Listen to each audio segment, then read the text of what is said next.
Is that really? I have to listen to this in the car with my That's a stretch. The name Thugz Institute of Science actually comes from the original Thugz Institute of Science members who lived in a house, 23 School Street, an off-campus house that they called Thugz Mansion. So I don't know what the origin of Thugz Mansion was.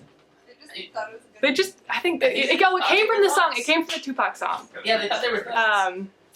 Sky High Iced Out Paradise in the Sky, I believe was the line.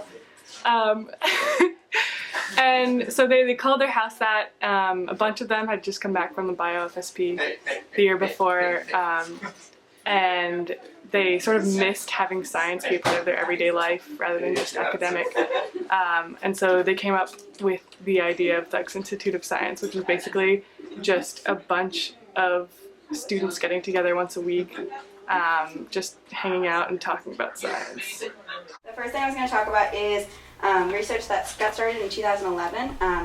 I went out to Badlands National Park. We have people send in abstracts, and we look through them, see what we think sounds interesting, something that might be new to a lot of us, that we'd have questions about, that we think would be interesting for all of us. So yeah. Why is it humorous? Could you find some of them? Easy to identify versus a rib. Because ribs don't really have anything. Like when you look at a rib, there are a couple condyles on it and things. There have been some really cool ones. There was one this year about I think the physics grad student that I just like knew nothing about. It's like about quantum mechanics, and so a lot of them like are kind of things that I know a little bit about, but I had never been introduced to quantum mechanics in that way.